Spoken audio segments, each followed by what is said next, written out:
Então, agradecendo aos céus essa possibilidade de estarmos aqui, agradecendo a Deus, a toda a espiritualidade amiga que está conosco, nos apoiando nessa iniciativa humilde, singela, dos amigos do meio ambiente da vida, da MAVE.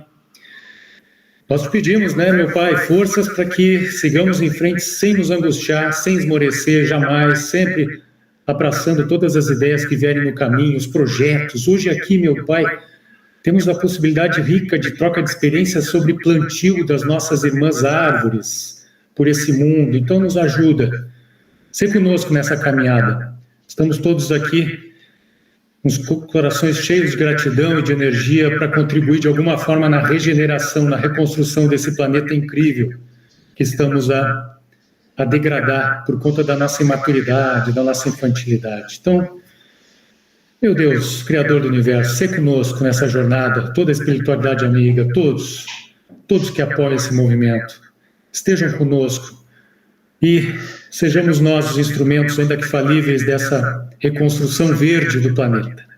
Que assim seja. Então tá, gente, puxa, obrigado de coração. Eu sei que fim de ano, 19 de dezembro, tá todo mundo a mil já com fim de ano, aquela coisa toda. Eu sei que não é fácil tirar um tempo para estar aqui, não é? Então, olha, de coração, muito, muito obrigado. Vamos lá? Colocar aqui uma apresentação, então, tem muita coisa para apresentar, tomara que a parte de TI aqui esteja conosco também e nos ajude a que tudo funcione corretamente, a internet e tal. Então, vamos lá. Colocar nossa apresentação aqui. É uma alegria, estou feliz demais pela presença de todos aí. E a Elaíse hoje aqui, não sei, Elaíse... A presença dela aqui me diz algo mais do que eu esperava, sabe? Esse negócio de plantio de árvores, eu fiquei animado com esse negócio. Ana Paula, vamos conversar muito depois, hein? Trocar ideias aí com essa turma toda.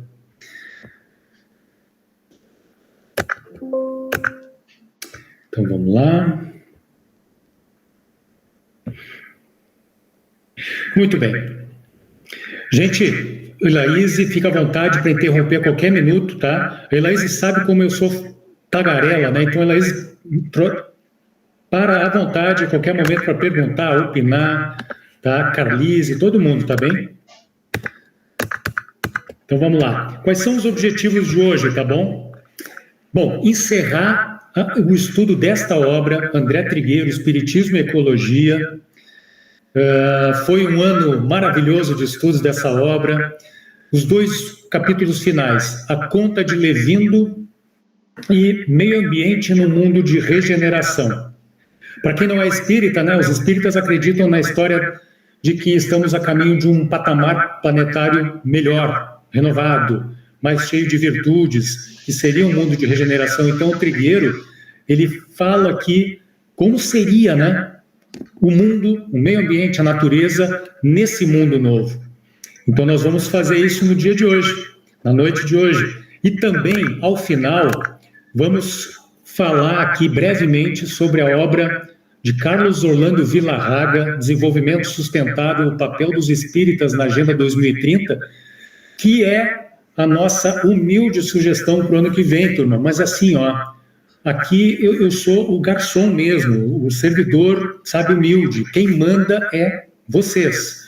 Então, assim, é vocês que vão decidir se faz sentido, se é legal essa obra ou não, ou que outro caminho podemos percorrer em 2024, tá bem? As inspirações para hoje.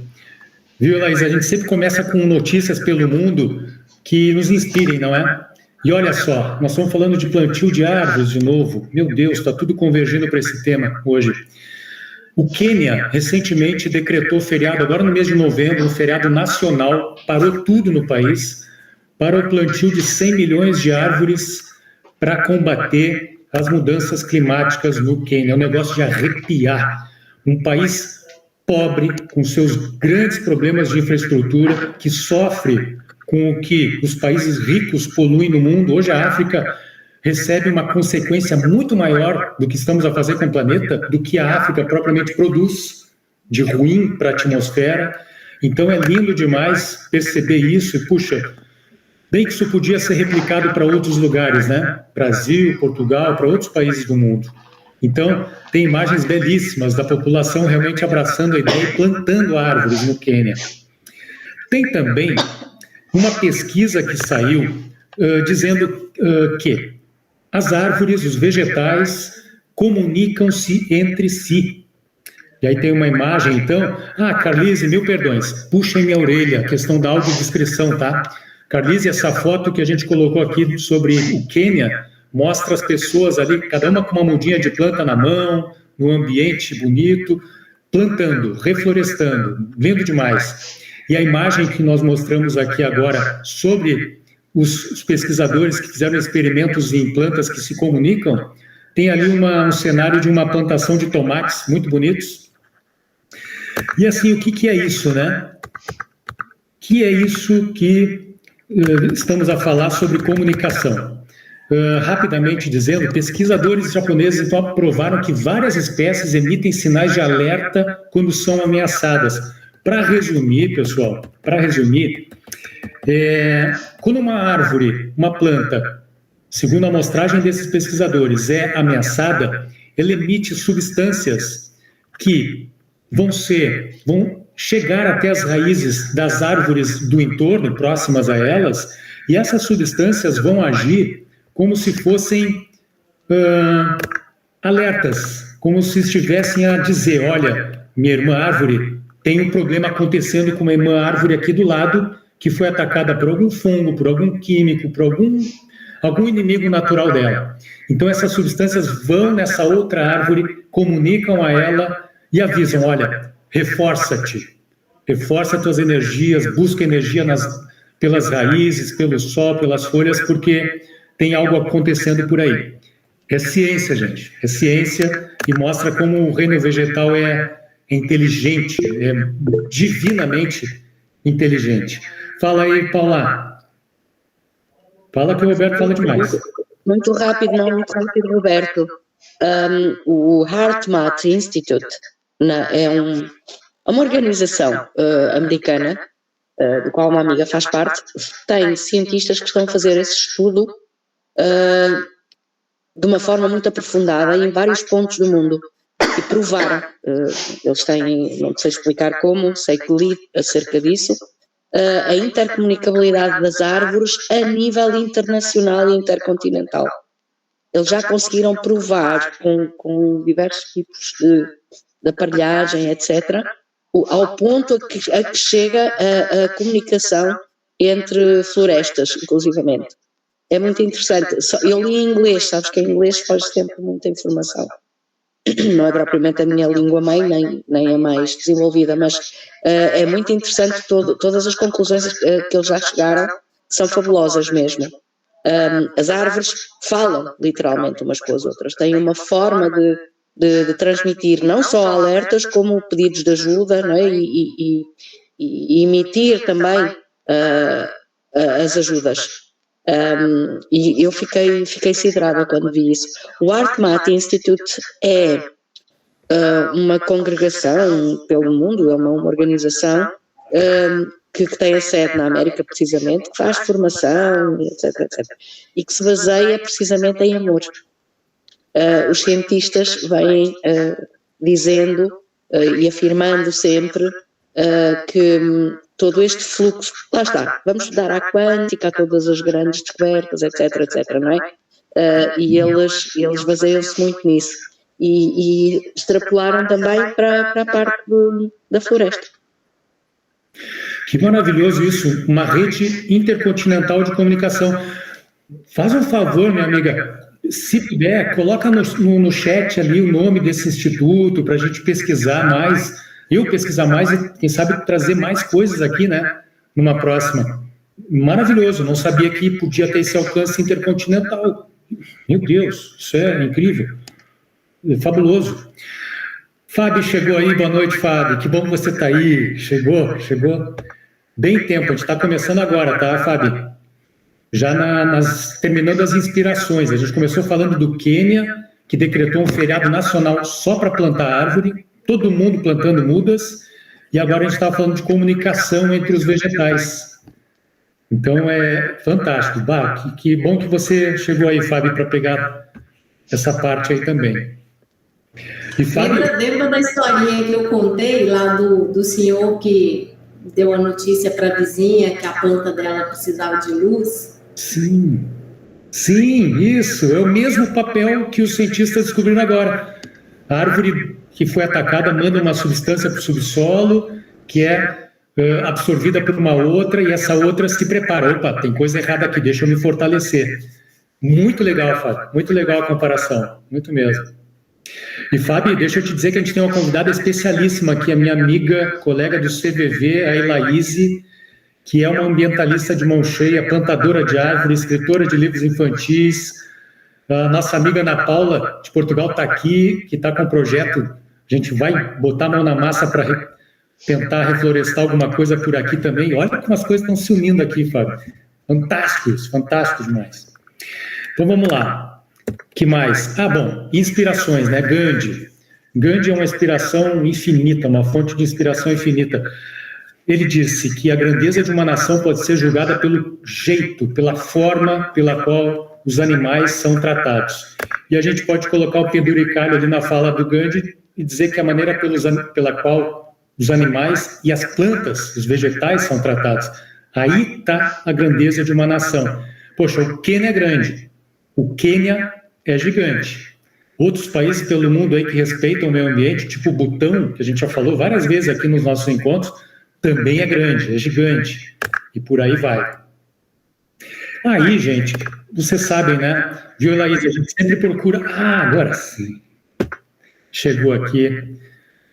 Agora eu respiro com mais alegria, com mais energia, porque chegou a minha amada, minha mentora, mãe encarnada, Natila, bem-vinda, beijos, chegou bem no início, tá? Bem-vinda, minha querida, que bom que você está aí. Aí, gente, eu estava falando para a Laís, né? Laís, a gente sempre vai procurando fazer conexões aqui, tá? É um grupo de estudos eco-espíritas, mas a gente dialoga com sabedorias mil, não temos nenhum melindre de fazer isso. Sabedoria do Oriente, do Ocidente, filosofias, religiões. Então a gente faz sempre esse bate-bola, viu? E aqui a Joana de Ângeles, um espírito que fala por Divaldo Franco, nos diz uma fala muito importante, muito interessante, que é, através da sua vibração de generosidade que se desdobram os sentimentos de benevolência para com todos, de simpatia e afeto por todas as formas de vida, mesmo não sencientes, montanhas, pedras e metais diversos, vales, rios, mares, florestas e jardins. O indivíduo que se apiada, que tem piedade do sofrimento do seu próximo, vegetal, animal ou humano, desejando ajudá-lo, facilmente se ilumina, em face do conhecimento que possui em torno do significado existencial da vida na Terra. Joana de Ângeles, nos inspirando aqui como sempre, né? E aí, gente, qual é o propósito, então, com isso, não é? Reprogramar consciências, não é? Reprogramar mesmo as nossas consciências rumo a essa reconexão com a natureza. É isso que as inspirações nos trazem, não é? E aqui, gente... sobre a frase do Mahatma, né, que passou hoje, nesse mês, no começo do mês, a gente teve uma ação em Belo Horizonte, da SBB, no show do Paul McCartney. Quando esgotava, era a promoção da Segunda Sem Carne, né, que a gente estava distribuindo o panfletinho aqui, da Meat Free Monday, e quando acabou, e aí esgotava, né, aí uma das coisas que a gente estava distribuindo era o adesivozinho, eu não sei se para vocês vai aparecer invertido, mas é exatamente a frase: a grandeza de uma nação pode ser julgada pelo modo que seus animais são tratados. Uma gracinha. A gente não ensaiou nada, zero. Não falamos sobre isso. É sempre assim. É incrível. E a Trícia trouxe coisas que mais à frente vocês vão entender mais ainda por que a gente não ensaiou, tá? Aguardem, não vou dar spoiler. Fala aí, eu vou manter o vídeo fechado porque eu tô com aquele probleminha, sabe? Sim. Coma bem aí. Olha, Roberto, essa frase foi a que eu usei em 1998 para fazer aquela manifestação meio escandalosa em defesa dos animais aqui em Aveiro. Foi logo uma carta de visita assustadora, porque eu fiz aqui uma coisa um bocado estranha. Organizei uma manifestação com esse panfleto, de um dia para o outro, de noite emiti tudo isso e fui colar nas colunas da universidade, que eram os únicos que podes congregar num dia de saúde, num dia útil, são os estudantes. São os primeiros que aderem, seja que a ação for. E então o grande frasão de Mahatma Gandhi era esse, não é? E depois o alerta SOS, estão para matar todos os cães do canil, enfim. Aquilo nem era um canil, não vamos entrar em pormenores, mas foi uma ação que eles levaram a cabo muito bonita, porque compareceram trajados com aquelas capas negras que metem logo muita impressão e tal.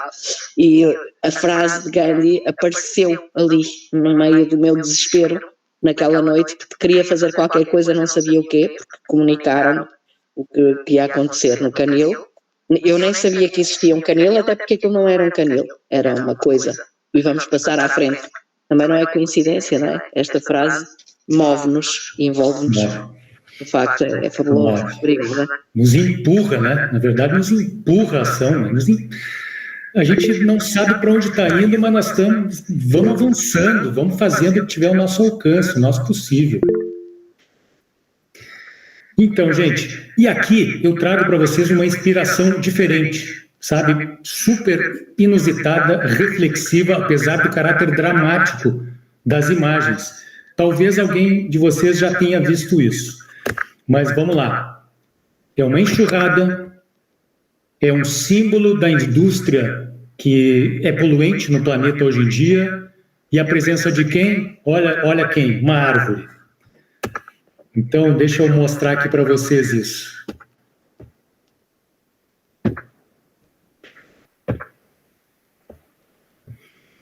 Cadê?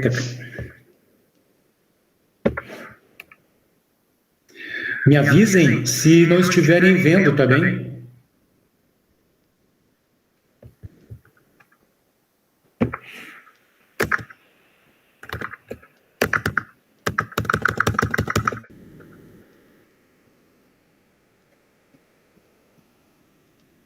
Estão vendo?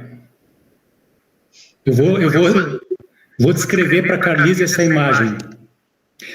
Carlise, minha amiga, é uma enxurrada violenta e assim, há um homem motorista dentro de um carro, a janela do vidro dele está totalmente aberta e ele está segurando, está agarrando-se, como se não houvesse amanhã e não haveria mesmo, numa pequena árvore para que ele não fosse arrastado na enxurrada. Isso aqui tem uma simbologia poderosa, tem algo que bate lá dentro, fundo do coração e da alma. Parece que é o ser humano,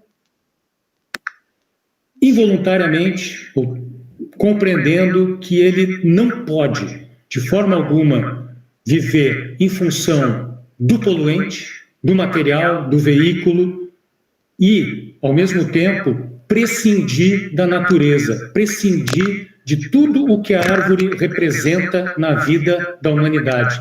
Então, gente, Carlise, ele está segurando-se. Olha, aquela árvore não é muito grande, tá? Vocês estão vendo, não é uma árvore muito grande.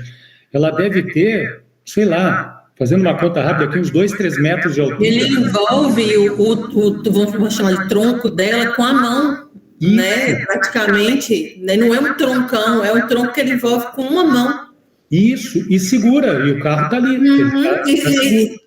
E quando eu vi, quando eu estava na apresentação, antes de você mostrar, que eu estava lendo o link, né?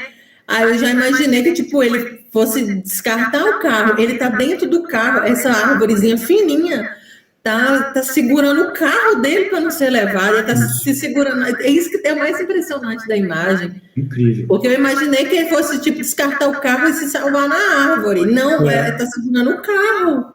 É verdade. Olha, são vários pontos de vista, esse é um outro, ou seja, claro, a gente não sabe que a criatura depende, talvez, daquele carro para trabalhar, enfim, mas ele está defendendo com unhas e dentes o que é o material, ele está, talvez, não não olhando tanto para a vida dele, enfim, são mil análises, sabe, 1000 pontos de vista que a gente, 1000 lições que a gente pode tirar dessa cena que olha, a mim me tocou profundamente. Não é pouca coisa. Então vamos lá, voltando aqui para, depois dessa enxurrada de inspirações. Emblemático, isso aí. Eu acho que emblemático é a palavra, né? Então, vamos lá. E acho que assim, tá bem explícito na imagem.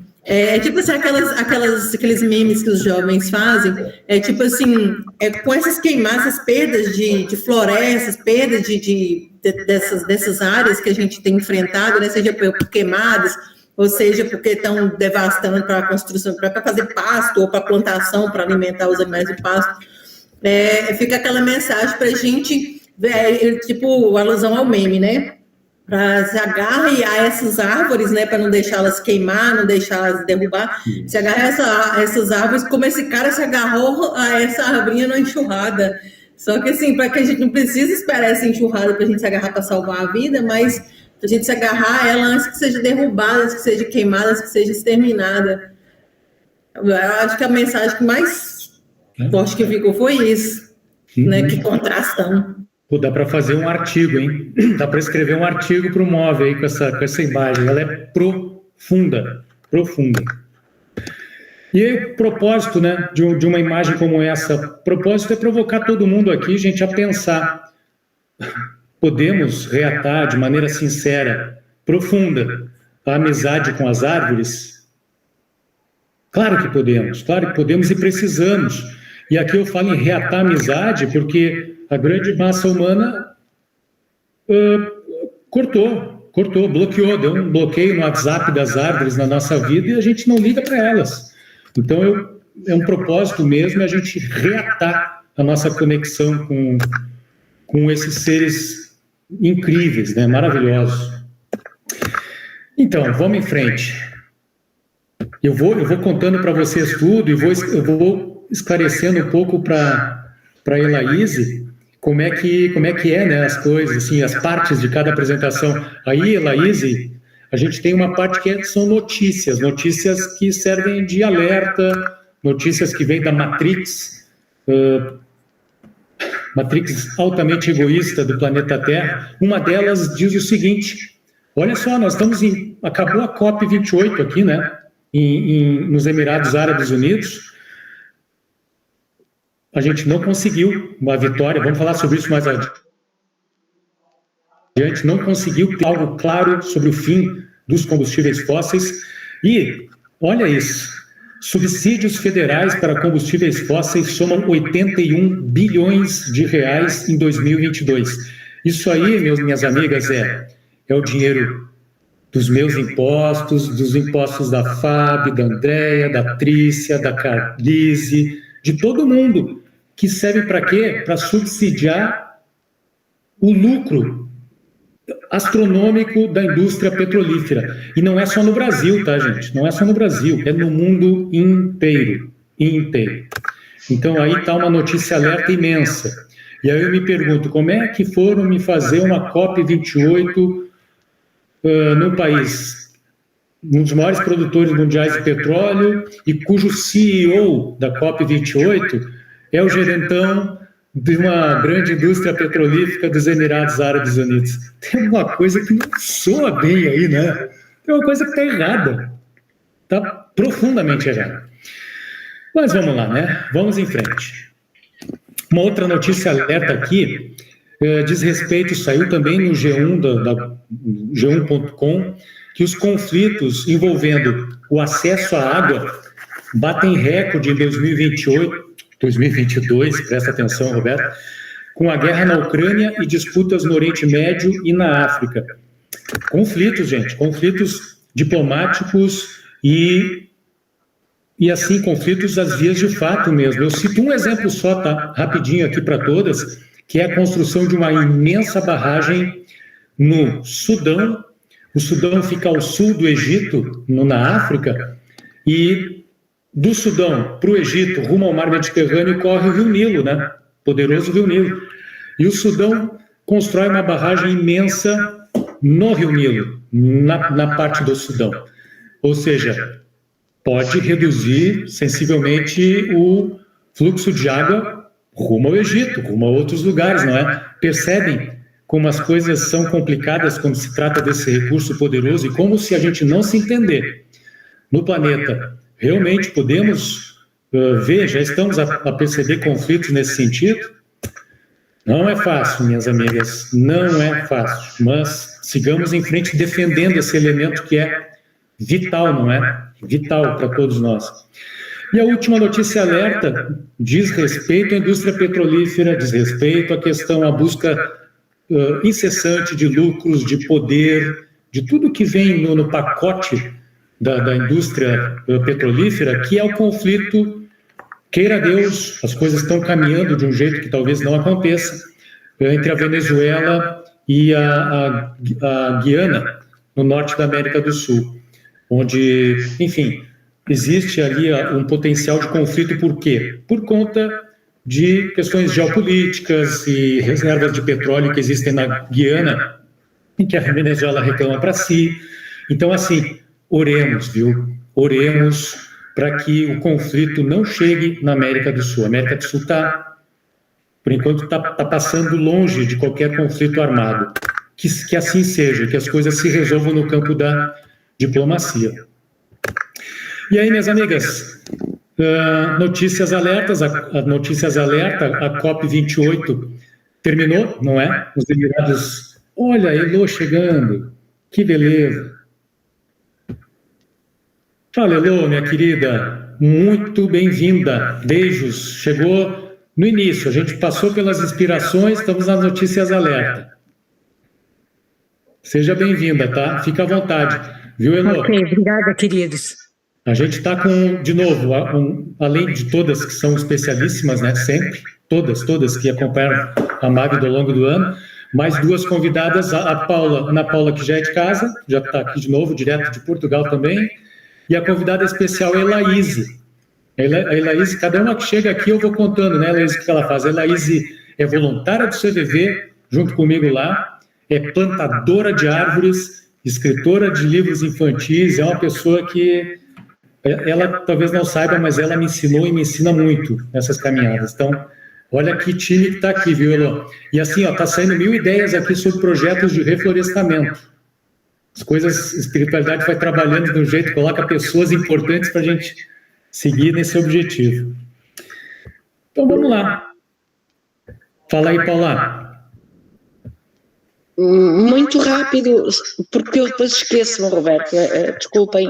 Imagina. Tem a ver com árvores, tem a ver com... É uma informação ainda quase secreta, aliás, ainda é secreta em Portugal e deixa de ser porque eu falo, e é uma notícia bonita. Há supostamente a descoberta de uma árvore, e agora alguém se vai rir, porque se calhar conhece já há muito tempo, mas aqui fala-se da Pavlova, salvo erro. É uma árvore que poderá substituir o eucalipto, que é um predador neste momento em Portugal, em tudo e por tudo. É aquele parasita que bebe 200 litros de água por dia, que cresce como um desgraçadinho, não é? E depois de repente é cortado para a indústria de papel hiperpoluidora que nós temos. E aliás, está aqui uma ao lado de Aveiro, não sei se te apercebeste, Roberto, vieste às palestras, há um cheiro nauseabundo de vez em quando, que é precisamente a indústria de celulose poluente. E o que me leva logo a pensar no documentário no Amanhã, porque já é possível produzir papel a zero de impacto, ok? O Amanhã tem no documentário esse exemplo que é uma coisa arrepiante, faz chorar de esperança e de alegria. Mas a Pavlova viria substituir então o eucalipto. É uma árvore que só precisa ser regada durante 1 ano e meio, depois consegue autogerir tranquilamente os recursos, bebe muito pouca água, é muito resistente aos incêndios, cresce, que é uma coisa fenomenal, e pronto, deixo aqui o à parte, porque algo que possa substituir um eucalipto já é uma lufada de ar fresco, não é? Se ela vier a ser implementada Depois também não sei se trará outros riscos, isso eu não sei, não é? Porque não tenho conhecimento, mas apresenta-se como sendo uma solução lindíssima. Eu creio que é mesmo o nome dela, Pavlova. Obrigada, Roberto, desculpa, que depois íamos esquecer, e é uma lufada de esperança. Sem dúvida, obrigado por trazer, está anotado aqui para a gente pesquisar. Fala aí, Laíse.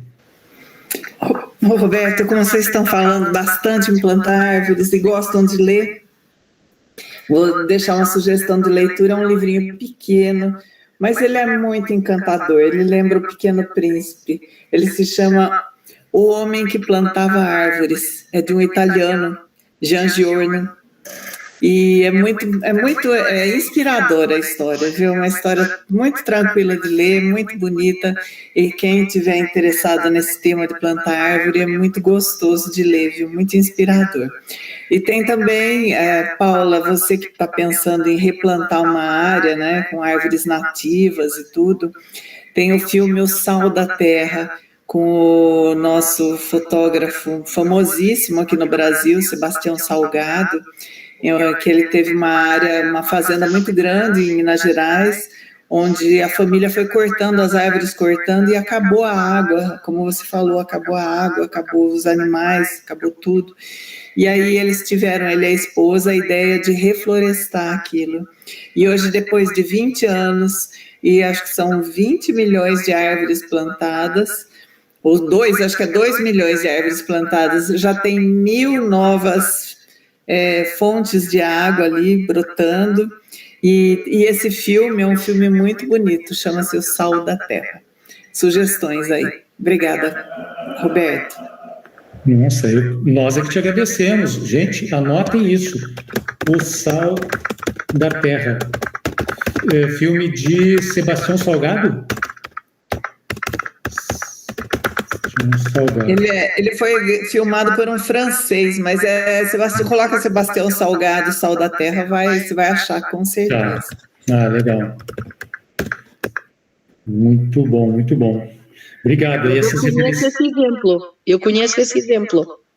E há imagens lindíssimas sobre o casal. Ele já tem alguma idade agora, não é?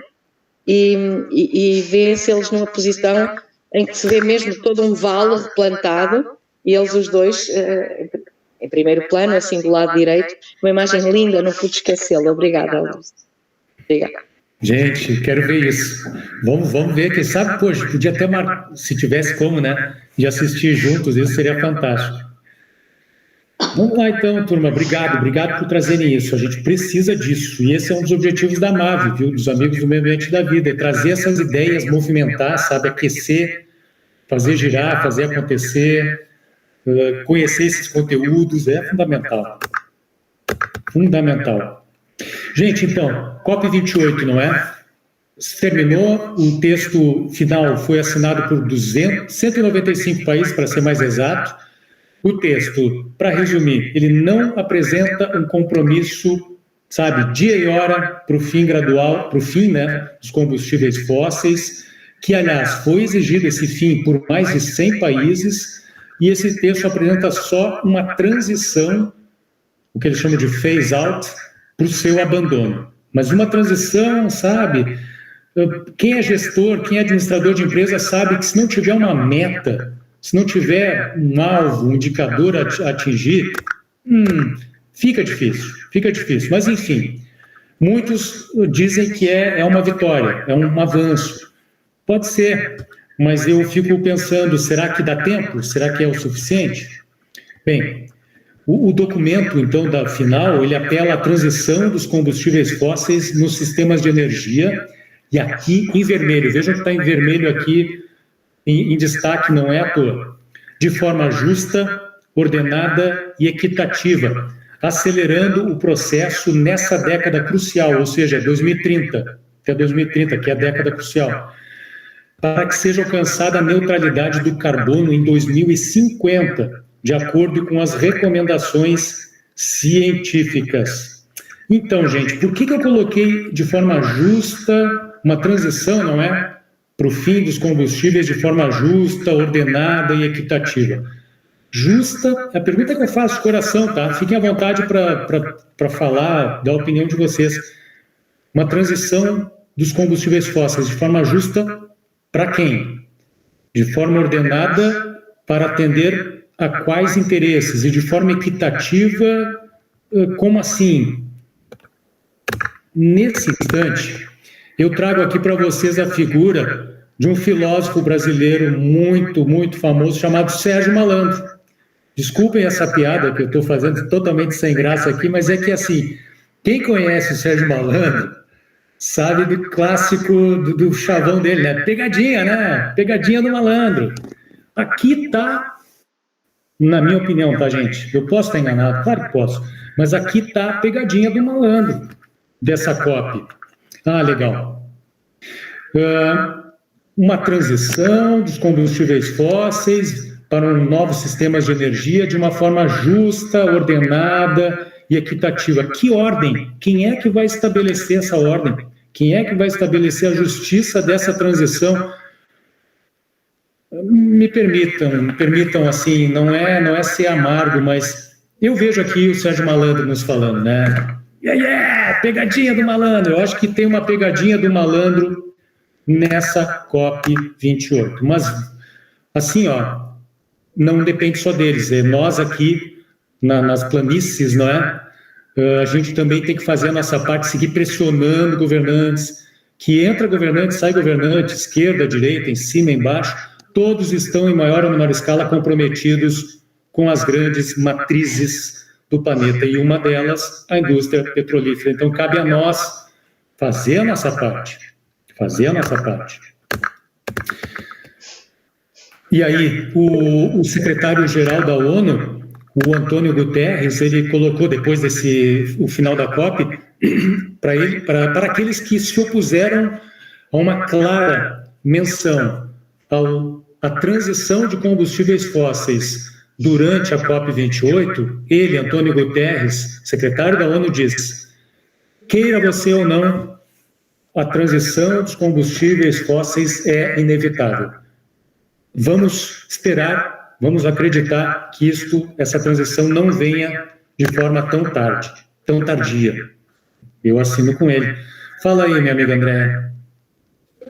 Não, eu também não tenho muita esperança de que isso vai se resolver, né, de uma forma serena. Eu acredito que quando os poderosos começarem a ser atingidos pelas mudanças climáticas, né, porque a gente sabe que ela atinge a todos, mas quem sofre as consequências são os mais vulneráveis, né, os mais humildes, os mais pobres, que moram em locais, né, totalmente irregulares e sem nenhum tipo de segurança, mas eu acho que a conta vai chegar para todos, né, e também para esses poderosos.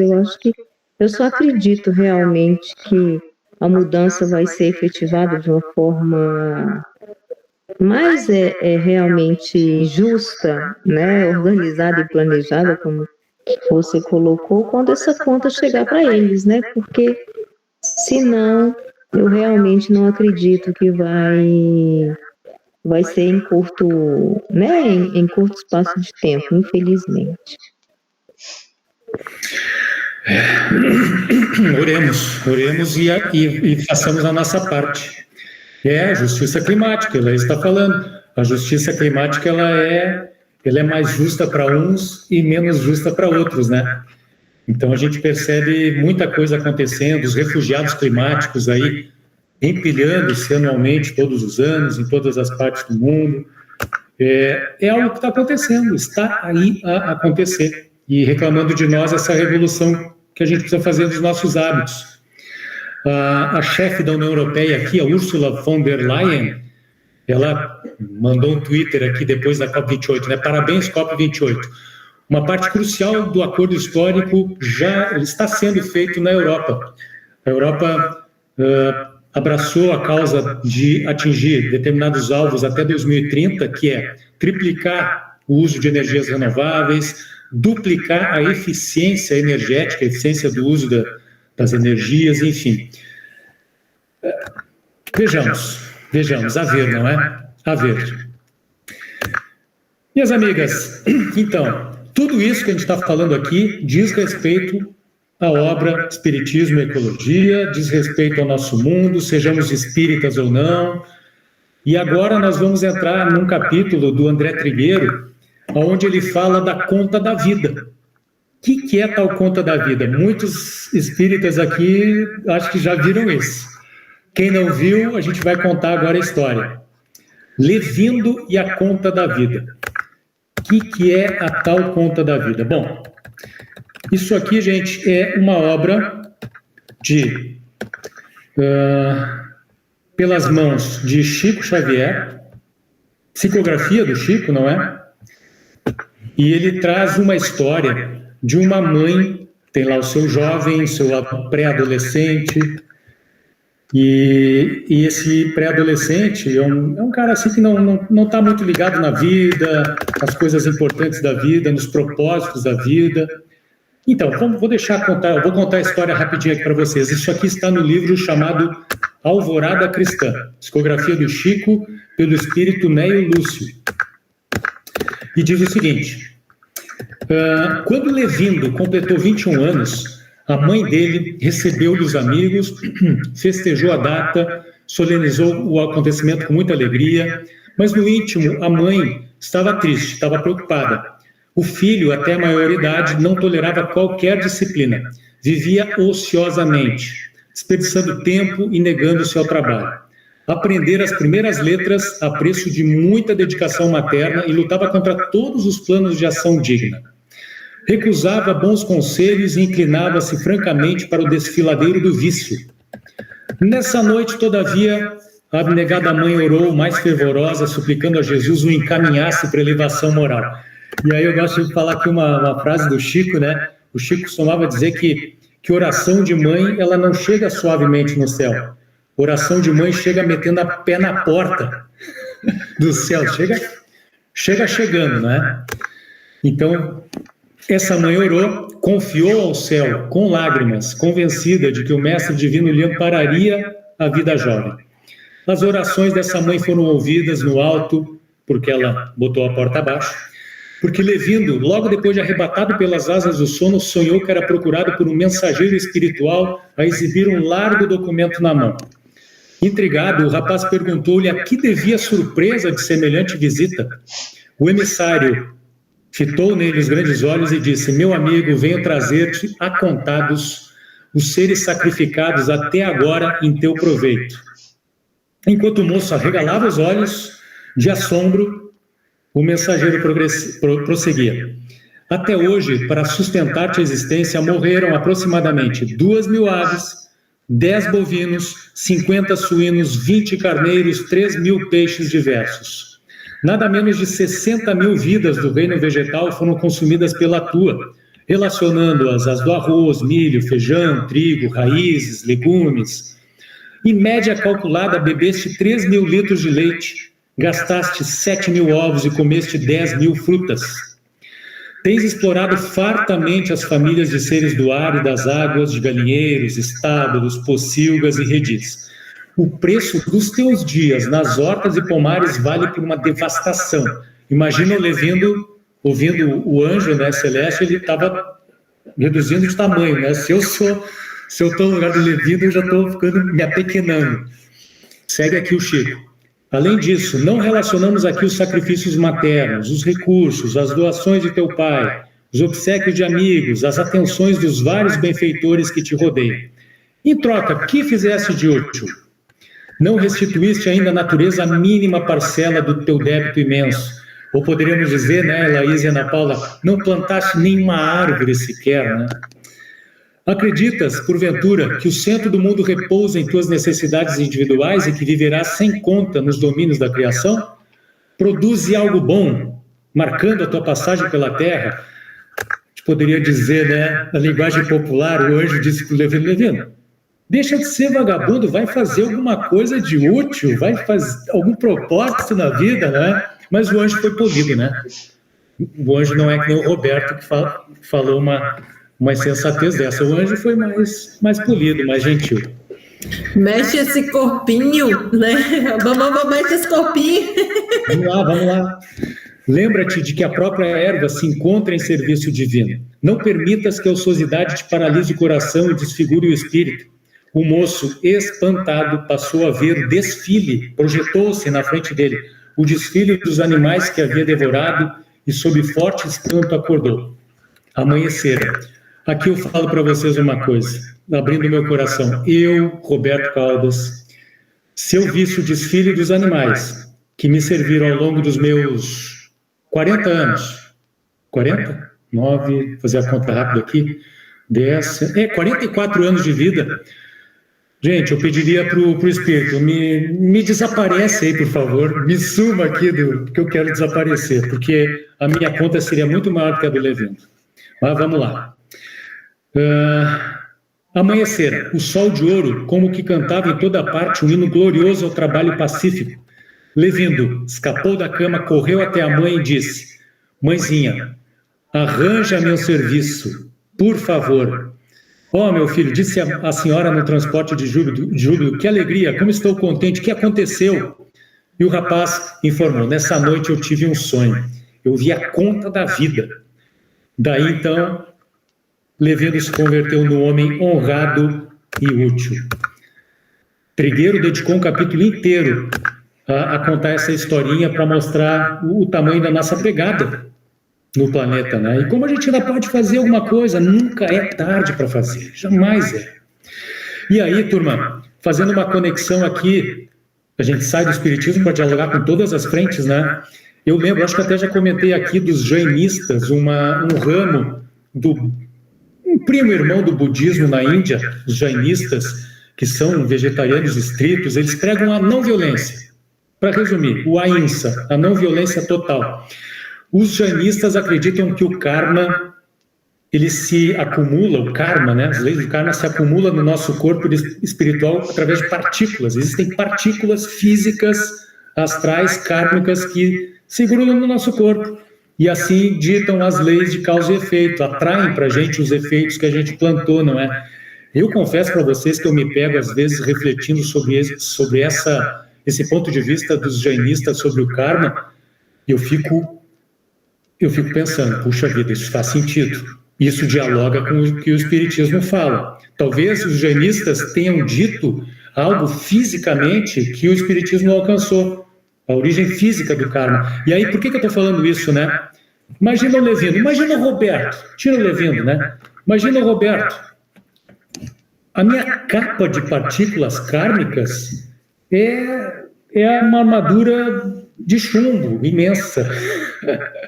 É um negócio assim incrível, se a gente for pensar. Mas, como, né, já ouvimos, está na Bíblia, no Novo Testamento, né, que o amor cobre uma multidão de pecados. Então, a gente, pela ação, graças a Deus, aí reside toda a minha esperança, que pela ação, pelo trabalho, eu possa ir passando um bombril nas minhas partículas, né, kármicas, né, e o bombril não está patrocinando a MAVE aqui, tá? Fala aí, Ana Paula. Em relação às partículas, Roberto, leva-me a pensar nesse paralelo com o espiritismo. Está a haver agora um curso mais aprofundado sobre o perispírito e, no fundo, aquele pouquinho que nós conseguimos aprender, não é, do que nos ensinam, é de que todas as tuas ações, elas ficam marcadas no teu corpo espiritual, ficam todas marcadas no teu perispírito, em bem e em mal. Portanto, essas partículazinhas poderão ser, se calhar, o equivalente a essas marcas que nós sabemos que vão ficando no nosso perispírito, não é? Sem dúvida. Não difere muito realmente da nossa imagem de karma. Também falamos de karma, não é? Ao falar de causa e efeito, ao falar do resgate das nossas ações. Portanto, essas marquinhas que lá vão ficando, com certeza que eles são mais subtis, não é? Os jainistas são mais subtis na aproximação dessas questões todas. Eles aprofundam mais. Nós passamos muito só pelo ser humano, não é? Damos mais foco ainda hoje às nossas ações como espírito humano, como espírito encarnado como humano. mas eles são mais abrangentes, não é? Né? Só que eu acho que é um bom equivalente nós olharmos para o nosso mapa espiritual e começarmos a ver todos aqueles pontinhos que nós estamos a colar lá, não é? Pronto, é uma boa reflexão. Legal, né? Gente, a Elaíse levantou a mão, ela precisa sair. Elaíse, eu não acho, tenho certeza que você passou por aqui como um cometa, não sem um propósito. Fica a dica, tá? Hashtag fica a dica, nós precisamos conversar depois sobre plantio de árvores, tá? E também para te ter com a gente aqui conosco ano que vem, viu, Elaíse? Seria uma honra. Fala aí, minha amiga. Falaremos, com certeza. Agradeço demais o convite, agradeço demais a recepção de vocês. Adorei estar aqui com vocês, adorei o tema que foi conversado hoje. Queria poder... Fechou teu microfone. Como sou eu que vou abrir a sala da outra reunião, eu não posso realmente ficar, é do meu grupo de plantio, meus voluntários, minha turma, então realmente é impossível. Mas agradeço demais e um beijo grande para todos vocês. Boa reunião, viu? Legal, nos falaremos. Vamos construir essa ideia aí, hein? Beijo, viu, Laís? Obrigado, de coração. Muito bom, gente, muito bom. Olha, ela não está aí à toa, hein? Acho que ela não apareceu aí à toa. Pô, agora que apareceu, a primeira vez que eu estou vendo a imagem da minha querida Natila, agora olhando para ela eu vou mandar beijo. Que eu não vi, a Natila tá um tempão aí, mas é que eu não vi a fotinho dela, né? Não dá para ver de todo mundo. Gente, uma outra conta que aparece muito interessante, eu vou passar para vocês agora, é a questão da indústria têxtil. Vamos ver aqui. Deixa eu ver se aparece. Eu vou descrever para a Carlise o que está acontecendo aqui, tá? Deixa eu dar só um refresh aqui para pegar desde o início. Que é a conta da vida na indústria têxtil, tá? Tá passando aqui, Carlise, as imagens de um rio absolutamente tomado por roupas, por restos de roupa, restos de produção, ou roupas que são descartadas, são postas fora e são queimadas. Tem imagem aqui de pilhas, assim, incríveis, viu, Carlise, de roupas queimadas. Pensa num rio que, ao invés de terra, nas margens, tem roupa. São pilhas e pilhas de roupa, pessoas morando ali no entorno em condições subhumanas. E, enfim, num ambiente altamente insalubre, por conta do quê? Por conta da indústria têxtil. 5 números que chocam a respeito da indústria têxtil. Uma camiseta precisa de 2.700 litros de água, ou seja, a quantidade que a gente bebe em 2 anos e meio. 1 segundo, aí passou e meu francês também não está lá essas coisas, né, para traduzir. A indústria têxtil representa 10% das emissões de gases poluentes no planeta Terra. Cerca de 3.500 produtos químicos são usados na produção de uma roupa. Ou seja, imagine tudo isso jogado, descartado na natureza. Por quê? Primeiro, porque está sobrando. Segundo, porque foi descartado de forma incorreta. Terceiro, porque está sendo produzida com materiais absolutamente nocivos para a nossa saúde e para o meio ambiente. E quarto, porque existe, gente, não sei se vocês conhecem, mas tem exportação de restos de roupa para países pobres, que viram verdadeiros lixões dos países ricos que descartam as suas roupas e mandam o lixo embora, né? Como se tivesse, mandam o lixo para fora, como se tivesse fora no nosso planeta, não é? Então, essa é a situação, aqui, números muito graves da indústria têxtil. E por isso, né, que é bom a roupa de segunda mão, pensar no brechó, enfim. A Carol trabalha aqui numa entidade em Guimarães que recolhe doações de roupa em quantidades assim imensas, sabe? Pelo menos as pessoas doam. A gente faz circular entre aqueles que não têm condições de comprar, enfim. Também a indústria têxtil Olha, chegou a Raquel. Legal. Também a indústria têxtil é um grande empregador, um grande gerador de recursos, mas também é um vilão. Né, Paula? Diga aí, minha amiga. Bem-vinda aí, Raquel. Beijos, que bom que você chegou. Importante Desculpa o atraso. Boa noite. Relaxa. Obrigado por estar aí, viu? Tamo junto. Fala aí, Ana Paula. Muito rapidamente, reparaste, aquilo era muito rápido a passar a informação. Já é chocante a história dos 2.700 litros, obviamente é qualquer coisa de fabuloso aquilo que é produzido, aquilo que é gasto a nível de fontes energéticas para produzir a roupa. Mas depois a outra notícia que passa em rodapé que é chocante, 30% de todas essas roupas elas nunca vão ser usadas, nem sequer chegam a ser vendidas. É impressionante o quanto nós conseguimos produzir inutilmente, inclusivamente. Não é? Porque podes ter uma finalidade, entre aspas, útil, supérflua. Nós sabemos que sim. Mas estamos a produzir com o objetivo de que seja vendido e usado. Mas nem sequer isso acontece. 30% já nem sequer chegam a ser vendidos. Isto é ridículo mesmo, é um insulto à natureza, de facto. Sabes que nós temos aqui também, em Aveiro, muito rapidamente, a recolha de roupa, que foi através da Solfrater, daquela organização de que já falámos. E já não temos onde pôr tanta roupa. Chega tanta roupa, tanta, que há um excesso que nós já não sabemos onde vamos colocá-la. Neste momento já não temos espaço físico, estamos a ter esse problema. E distribui-se roupa sem limite. As pessoas que chegam, e chegaram imensas pessoas, imensas, de várias nacionalidades, e é um fluxo ao longo destes 3 anos, e as pessoas levam carros cheios de roupa sem problema nenhum, porque levam tudo aquilo que precisam. Não há restrição, as pessoas não chegam e é-lhes dito só tem 3 pares de calças ou só leva 2 camisolas. As pessoas se virem, têm necessidade de levar para o primo, para a irmã, para a sobrinha, levam, não há restrição. É um fluxo de roupa tão grande que é assustador, Roberto, é assustador. Numa cidade tão pequenina, porque Aveiro, vocês não terão noção, não é? E as nossas amigas aí no Brasil, não sei se alguém conhece, Aveiro é uma cidade pequenina. Não sei dizer se terá 5.000 habitantes, não sei. Diziam que provavelmente aqui esta zona limítrofe já teria mais. É qualquer coisa de espantoso, de agressivo. É muito violento como o setor que envolve a roupa, não é?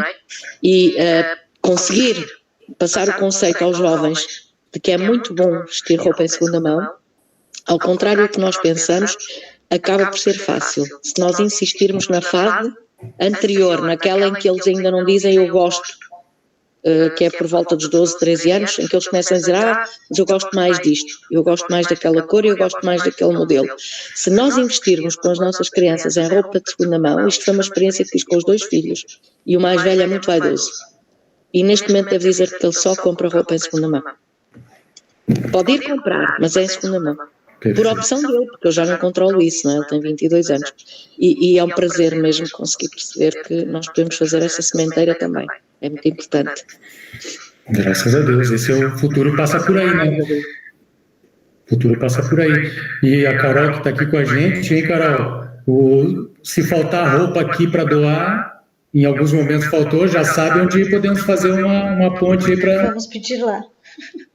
Exato, a gente faz um... Olha, eu levo, é só dizer, né? Carrego o carro, é uma viagem rápida, por favor, não hesitem. Perfeito. Olha, viu? Isso chama rede. A gente vai unindo as pontas aqui, acolá, e vai fazendo de uma ação algo muito maior, muito mais abrangente. Muito bom, gente. E o propósito, então, com a conta da vida, né? O que podemos fazer agora para reduzir a nossa conta? Essa é a reflexão, esse é o propósito dessa história que o Trigueiro fala aqui da conta de Levindo. Então, pessoal, o Trigueiro entra no capítulo, então, meio ambiente no mundo de regeneração. Ele fala que é possível que muitos espíritas se sintam confortados com a informação de que o mundo de regeneração está a caminho e que, por essa razão, tudo que parece hoje fácil de se resolver, se resolverá mais à frente. Isso incluiria também a crise ambiental, sem precedentes que nos alcança. Só que é aquela história, né? Deus vai ajudar. as coisas vão se colocar, mas se não fizermos nós cá a nossa parte, fica complicado, porque nós temos o livre-arbítrio, não é? E lembra do comentário do Trigueiro mesmo, lá no Festival da Terra, que ele fala que todo mundo coloca lá na traseira do carro o adesivo do Hora que Melhora. E ele lembrou aquele dito africano, Roberto? Que... agora eu só não vou lembrar direitinho como é que era, mas é tipo isso, né? Enquanto vai orando, vai fazendo, né? Era alguma coisa nesse sentido. Ora e labora. Uma coisa por aí. Isso aí. A oração é óbvio que ela tem um poder fantástico, né? Mas quando seguida de ação, puxa vida, o poder fica muito maior. Então, a solução dos problemas... Inclusive, é essa que é a raiz da oração, né? Oração. Isso. Né? Sem ação, não, né? Sem ação não é oração. E se colocar o ora, trabalha. Ora e trabalha. A etimologia é fantástica, só nos ajuda. E assim, né, turma? A solução dos problemas que nós enfrentamos hoje, inclusive os ambientais, ela vai ser impossível quando a medida padrão, né, da nossa ética for o egoísmo e a separatividade. O egoísmo em azul, tá? Vamos trazer um exemplo aqui de Pietro Baldi. Não sei se conhecem, se não conhecem, sugiro que procurem conhecer um pouco mais. Ele foi um espiritualista italiano, amigão do Chico Xavier, amigão do Divaldo, morou a segunda metade da sua vida no Brasil, aqui no século XX, uma mente incrível. Ele fala, na obra Grande Síntese, fala do egoísmo, tá? Ele diz o seguinte, aqui, Carlise, tem uma foto em preto e branco do Baldi, um senhor já meio carequinha, de óculos de aro redondo, um paletó preto, gravata sorridente, muito simpático. Ele diz que a premissa hedonística é princípio anticolaboracionista por excelência. É um princípio de dissolução que o edifício econômico carrega consigo como insanável vício de origem, reaparecendo sempre nos momentos de crise. Olha só, ele vai fazer uma lista de egoísmos que me tocou fundo. Egoísmo de capital, egoísmo de trabalho, egoísmo de produtor, egoísmo de consumidor, gente. Egoísmo individual, egoísmo de classe, de nação, sistema protecionista, coalizão de egoísmos, organização de egoísmos, sempre egoísmos. Gente, coalizão de egoísmos é o que a gente fala aqui, Matrix. É a grande coalizão de subsistemas econômicos, financeiros, de poder no mundo, que é realmente uma colisão, uma submatrix ajuda a outra. O Divaldo. O Pietro Baldi, ele quando fala de coalizão de egoísmos, ele está falando exatamente disso, para que nós vejamos o tamanho da encrenca que nós precisamos trabalhar sobre, não é? E que é o que a gente está tentando fazer aqui com muita humildade.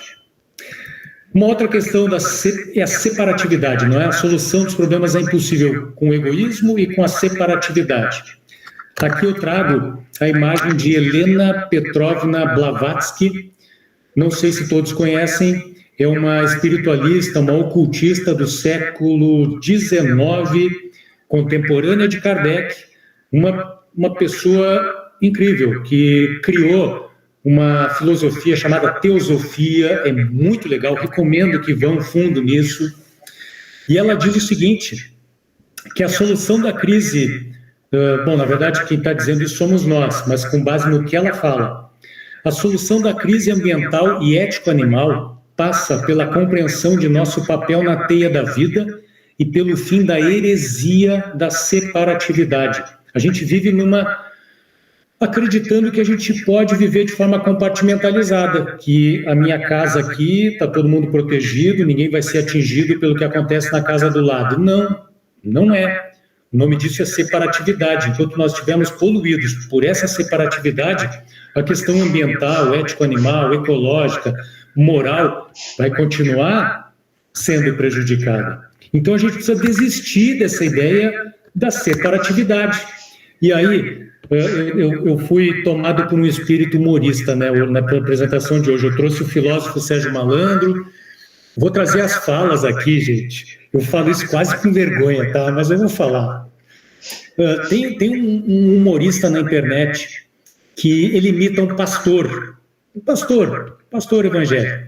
A gente sabe que existem maravilhosos pastores, eu conheço inúmeros. Existem outros que, digamos, querem mais as coisas de César, não é? As coisas do mundo de César. Então, esse pastor, ele faz um humor muito engraçado, às vezes um tanto desbocado, devo dizer, mas, assim, tem uma fala aqui dele que eu achei muito legal, um vídeo em que ele faz uma pregação. Ele fala assim, então, né?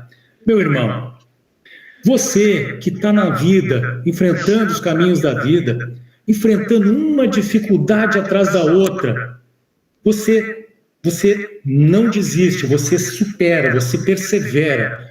Vem uma dificuldade, não deu, segue em frente, segue caminhando. Você não desiste, não importa quantas vezes o problema aconteça na sua vida. Você não desiste, você é um perseverante, um lutador. O que eu quero dizer para você, irmão, nessa condição difícil de vida? Desista, irmão! Desista! Desista do que eu quero fazer aqui, então, tá, gente? Não é para desistir da vida, pelo amor de Deus. É para desistir da separatividade. Desista, irmão, da separatividade. Desista do egoísmo. Desista da colisão de egoísmos. Desista do egoísmo de capital, de trabalho, de produtor, de consumidor, do egoísmo individual. Então, assim, personificando aqui um pastor evangélico, eu digo, desista, irmão. Vamos desistir dessa separatividade, porque com ela nós vamos entregar um mundo, para um mundo de regeneração, um planeta bastante prejudicado ambientalmente, em termos de biodiversidade. Então, minhas amigas, o propósito desse slide aqui, não é? Descompartimentalizar as nossas ações e acabar de vez com esse sentimento de separatividade. Sem isso, particularmente, eu não vejo como a gente caminhar, sabe, numa estrada mais florida. Então, sobre o mundo de regeneração, né, que Trigueiro traz nesse livro, foi quando eu comecei a fazer palestra, foi logo que as casas começaram a voltar da pandemia, então eu comecei, a minha casa espírita, lá em Teoflotone, estava voltando, né, reabrindo, e chamando os próprios trabalhadores para a gente mesmo fazer palestra para a gente mesmo, né? Foi a oportunidade de eu começar a explorar, que eu morria de vergonha, de medo, de errar, não sei o quê. Foi uma escola, né? Uma grande oportunidade. E eu estava nessa pegada, né? Eu estava assistindo muito, o André tinha lançado a primeira edição do livro, estava fazendo muita palestra, tinha algumas palestras já sobre o tema no YouTube, eu assisti a algumas e peguei algumas obras, assim, fiz um estudozinho lá, e acho que foi a primeira palestra que eu fiz, foi sobre isso, sobre pandemia e mundo de regeneração. E uma coisa que ele falava lá, eu guardei para mim, eu sempre falo, sempre que eu fazia palestra, que eu ia falar sobre o mundo de regeneração, eu falava isso que ele trazia, que ele coloca assim, a gente sabe que dobrando ali a esquina, né, da transição planetária está o mundo de regeneração. Mas uma coisa que a gente não sabe, né, inclusive eu colocava lá os trechos de A Gênese e de outras literaturas que falam sobre o mundo de regeneração, fala como é que vai estar, como são os espíritos nesse degrau aí, né? Mas uma coisa que obra nenhuma fala, que não tem canto nenhum que fala, são as condições físicas desse planeta, as condições ecológicas. A gente não sabe se quando a gente reencarnar no planeta Terra enquanto mundo de regeneração, se lá vai ser um nosso lar ou se vai ser Mad Max, né? Isso. Bom, que eu saiba, né? Que eu saiba, eu não sei, eu sei nada. Mas eu não vi nenhum espírito, nenhuma obra mediúnica dar pelo menos um relato, sabe? Um relance sobre como é que vai estar a situação do mundo quando a gente chegar na regeneração. E não tem, porque está justamente aqui, ó. está na nossa mão agora. Então, assim, eu estou encarnada hoje, eu sou espírita, eu já tenho essa responsabilidade, porque eu sei, eu estou estudando a doutrina, está falando de mundo de regeneração, e eu sei que aquilo que vai ser lá, né, esse mesmo planeta, não é nessa ocasião de mundo de regeneração, vai ser o que eu estou fazendo aqui agora, né? Estou plantando ou eu estou desmatando, né? O que eu estou consumindo, as roupas que eu estou consumindo está derrubando floresta, está acabando com rios, está gerando pobreza para essas pessoas. Então, o que vai ser esse mundo de regeneração? Está logo ali, é logo ali, gente. A esquina da transição planetária é aqui, ó. E lá vai estar do jeitinho que a gente está fazendo hoje, né? A nossa responsabilidade está aqui agora, porque o mote desse livro, lá nos primeiros capítulos, quando ele fala sobre espiritismo em frases de efeito, né?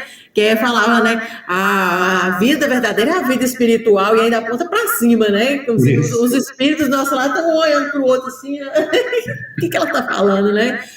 Ou então essa preocupação com a outra vida, a vida espiritual, assim, que a gente é espírito, mas nesse momento nós somos espíritos, somos encarnados e com a grande missão, né, de tentar salvar isso. E esse ponto de vista de pensar, não vou ligar com as coisas materiais, mas assim, a gente está aqui, está impregnado da matéria, vivendo na matéria. Como que a gente não vai preocupar com as coisas materiais? A gente pode nos preocupar com o acúmulo, né? Mas a gente tem que preocupar com a coisa material, assim, o mundo físico, você tem que preocupar com ele, não tem como ficar lá vivendo um mundo de contos de fadas, da espiritualidade, mundo espiritual é outra coisa, né? A hora é agora e a oportunidade é essa. Isso aí, e a gente tem uma responsabilidade gigante, né? Carlise, eu esqueci de descrever para você, a gente estava falando do Pietro Baldi, e depois eu falei de Helena Petrovna Blavatsky, tem um retratinho dela, em preto e branco, que ela está com a mão no queixo, olhos claros, olhos grandes, assim, cabelo curtinho, com uma tiara, com umas bolinhas, assim, ao longo da tiara, e olhando para a câmera, sabe? Olhando fixamente, assim, para nós, né, os observadores. Então, essa é uma descrição, ela é de origem ucraniana, século XIX, então tem essa imagem dela aqui.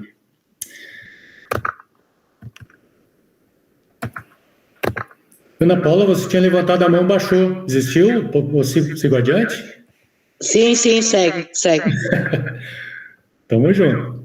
Então, segue aqui diga lá, Andréa. Não, é só sobre essa questão, né, que muitos de nós espíritos, né, usamos o tão falado mundo de regeneração como uma bengala, né, porque a gente sempre coloca que a solução, ela independente de nós ou do que eu fizer, ela vai surgir, né, então, assim, eu acho que isso é um perigo muito grande, que eu acho que nós espíritas temos, assim, um defeito enorme de normatizar a dor, né, de normatizar as desigualdades, justamente porque, não, aquela pessoa nasceu numa favela porque é o karma dela, né, aquele ali não tem acesso à educação, que é o karma dela, aquele ali está passando fome, que é o karma dela. Então, assim, a gente está sempre querendo tapar os buracos, vou dar um prato de comida, né, eu vou dar uma roupa, mas a gente nunca, assim, eu acho que dificilmente, né, nunca, eu acho que é uma palavra muito pesada, mas dificilmente a gente vê os espíritas pensando realmente aí na raiz do problema, porque a gente sempre usa e normatiza, né, ou seja, isso aqui é karma e pronto, não tenho que me intrometer nem que me meter porque já está escrito, né? Então, acho que a gente tem que refletir muito, repensar muito nessas nossas percepções equivocadas, ao meu ver, e nas nossas atitudes equivocadas, né? Porque eu acho que Jesus, por exemplo, né? A gente está vivendo agora o momento do Natal. Ele não foi uma pessoa, a gente fala que ele foi uma pessoa sempre muito doce, muito pacífica, mas ele foi revolucionário, né?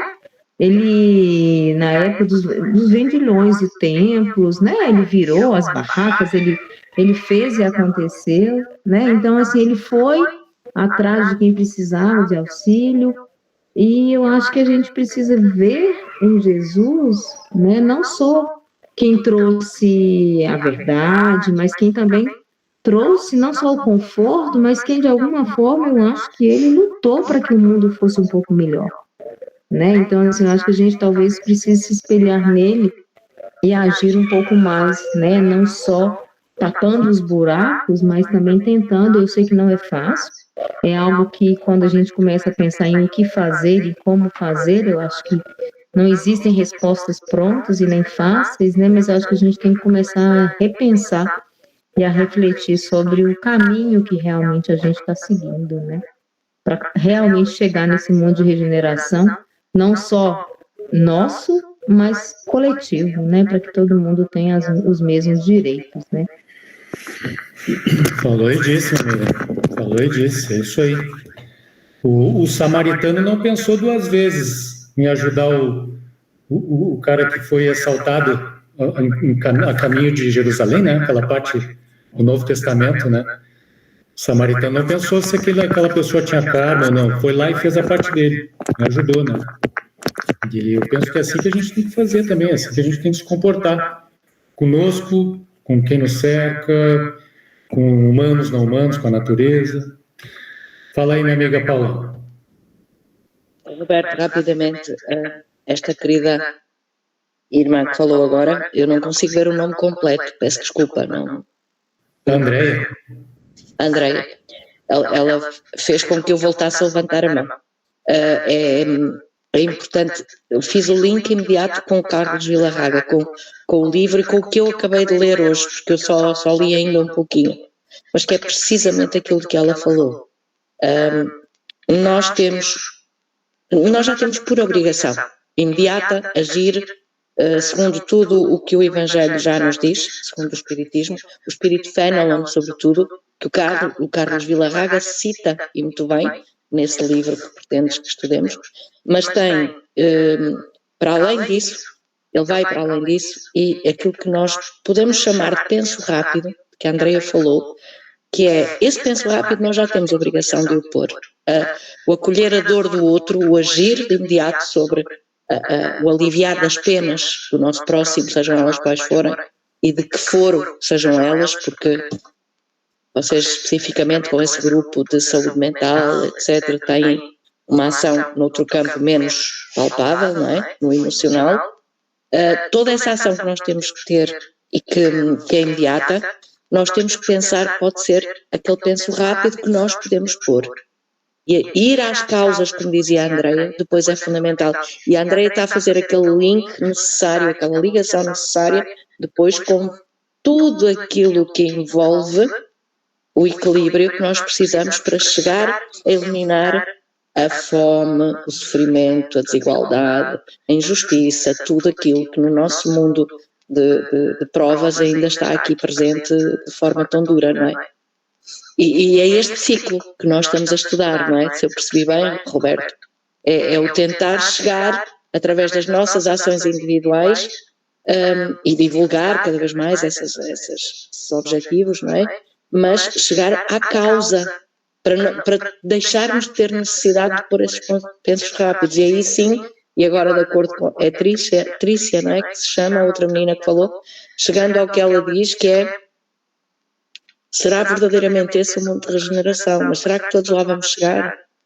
Porque nós estamos a falar de um pouquinho de bem que vai superar o mal. E esse já na balança, quando o prato já for superior, não é? O bem for superior ao mal, então já estamos no mundo de regeneração. Se quer dizer que nós estamos aqui ainda com tanto mal superior, temos um trabalho imenso a fazer, não é? E esse trabalho é que nos vai levar depois a esse tão sonhado mundo de regeneração, seja ele depois onde estiver, que eu não sei se vai ser o planeta Terra efetivamente devido. São aquelas reflexões que nós fazemos. Será que é mesmo o planeta Terra?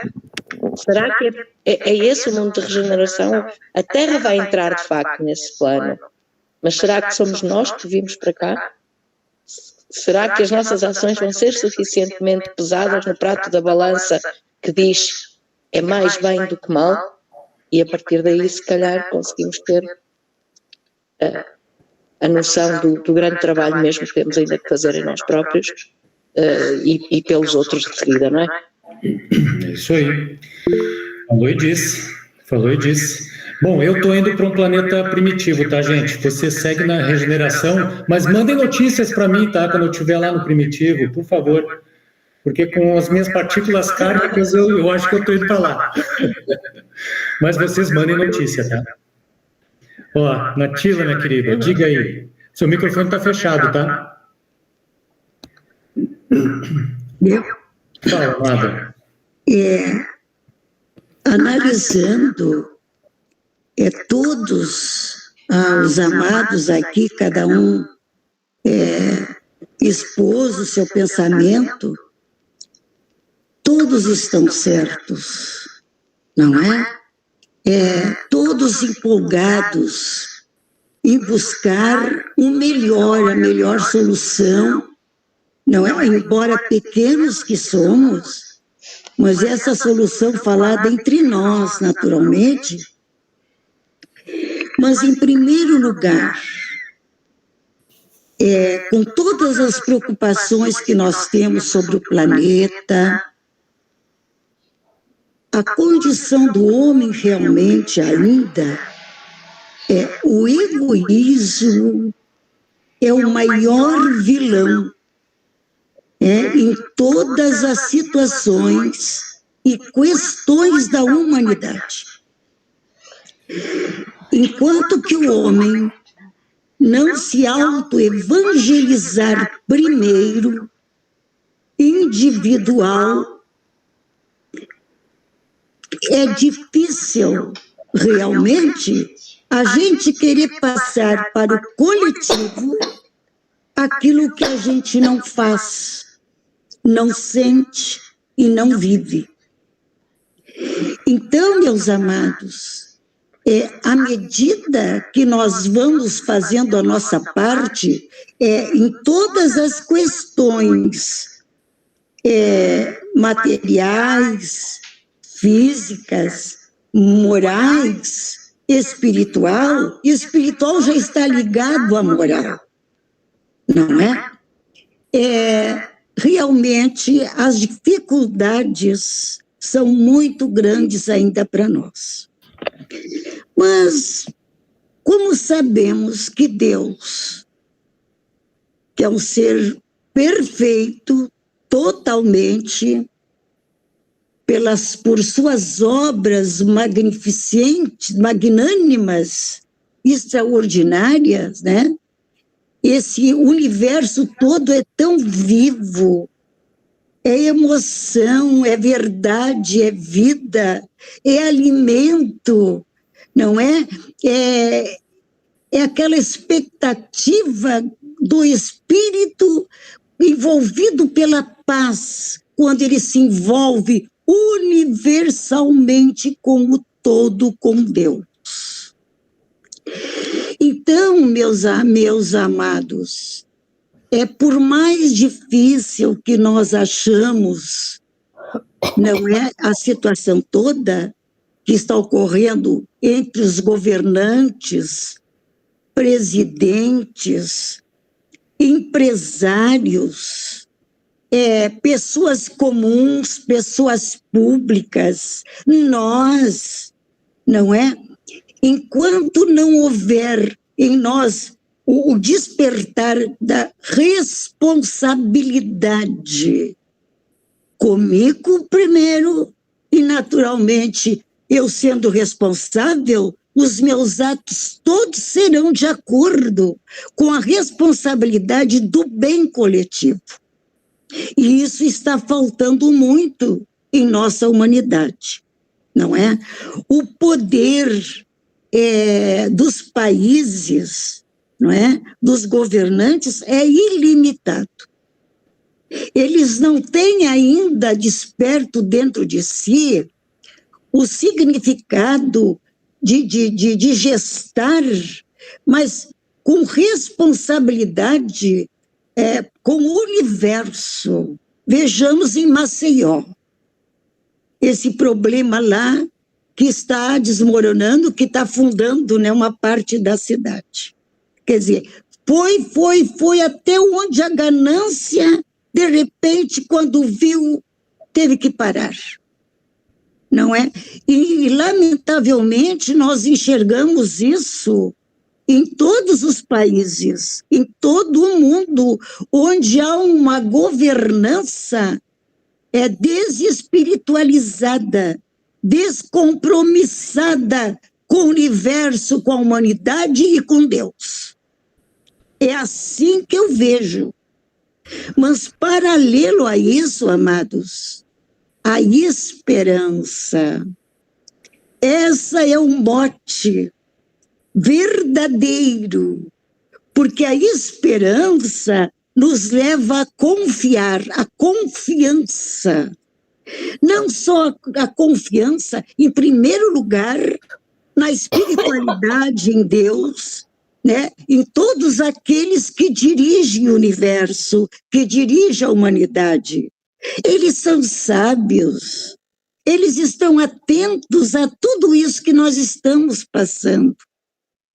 E quanto ao problema também do karma, realmente nós sabemos que o karma existe, que são os feitos, os maus feitos nossos, de outros tantos, de outras vidas, e que viemos recapitular e continuar aprendendo. Positivamente eu vejo isso aí, não é? Quanto, como as nossas amadas disseram, porque karma, deixa eles lá, porque eles são pobres, tem que ver realmente, certo, foram ricos, foram príncipes, foram reis, então eles vêm agora na pobreza, né? Claro que nós sabemos várias nuances nisso aí. Se eu vejo uma pessoa realmente numa situação deficitária de alimentos, de moradia, isso, lógico, que eu sei que ele trouxe o karma dele, o aprendizado dele, mas isso não me desobriga a ampará-lo, se eu entendo mais, se eu tenho mais. E é isso que está faltando no próprio governo. Quando, por exemplo, essas pessoas mais humildes vêm de fora, vêm para a capital, ou seja, lá como não tem lugar para morar, então elas vão e preenchem esses cantos que não tem água, que não tem luz, que é insalubre, na beira de riachos, e o governo permite? E como é que é o negócio? Se o governo tomasse uma atitude rápida, não, vocês não podem ficar aqui, tudo bem, vocês não têm onde ficar, então vamos ver no lugar melhor. Isso seria o amor, é o amor que move realmente o progresso, é o amor que move os seres a buscarem o melhor em si e nos outros, né? É o amor que nos tira da mesmice, que nos mostra que todos nós somos luzes, que todos nós temos o poder dado ao Pai de amor para trabalhar, para fazer a nossa vida, para progredir em todas as instâncias terrenas. Então, o que ocorre? Muitos desses, por isso que aqueles mais abastados, financeiramente, fisicamente com muita saúde, intelectualmente com uma inteligência avançada, o nosso dever, a nossa responsabilidade é justamente oferecer àqueles que não têm, e a maioria de nós não fazem isso. Muitos não foram despertos ainda, nós sabemos disso, não é? E aqueles que já estão despertos estão sim fazendo o seu trabalho. Nisso já existe. Eu já falei para vocês que eu leio bastante, também, graças a Deus, ouço, diversificado tudo, né? Tanto no que está ocorrendo no empresariado, no governo, não é? Nessas instituições caridosas, nesses movimentos. Esse movimento aqui como o nosso já existe vários igualmente, né, parecidos. E outro detalhe que eu lembrei, vou encerrar. quando a Andréia falou que quando chegar aos poderosos, o problema que estamos ocorrendo, né, com o calor exagerado, com as enchentes, essas coisas todas, é uma grande verdade. A dor já está chegando. A dor chegou. A dor já chegou, ela não vai chegar. E tanto é verdade que muitos de prefeitos, desses todos que ficam dormindo nas palhas, trabalhando assim, só na periferia, mas não em profundidade, já estão se alertando porque estão entendendo que a coisa veio para ficar. Então, está se movimentando. Eu estou vendo, sim, eu fico feliz com isso, né? Não só nos governos, como nas grandes empresas e pequenas, não é? E outro detalhe, o povo, nós, o povo, né, principalmente como nós chamamos o povinho, que a gente chama, né, o povinho, que nós somos o povinho, eu me sinto esse povinho, eu também, mais do que nunca, tenho que fazer a minha parte.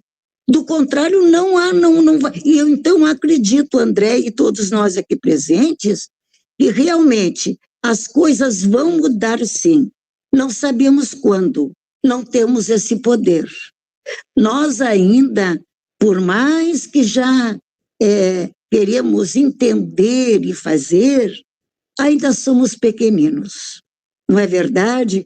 A nossa inteligência é muita coisa, nós não podemos enxergar, porque não temos condições, não temos qualidades suficientes espirituais, morais, né? Eu digo o todo. Nós não temos ainda. Então agora é o quê?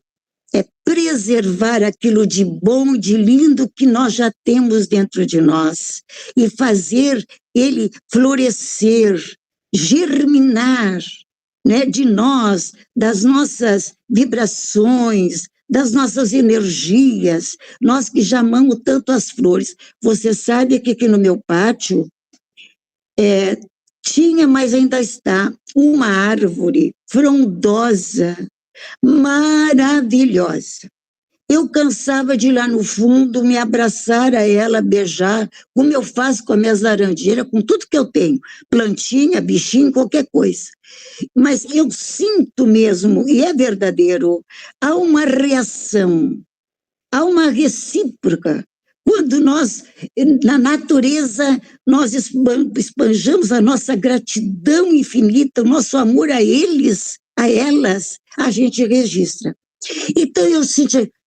Só que, onde eu moro, o Hospital de Cardiologia está fazendo uma obra grandiosa.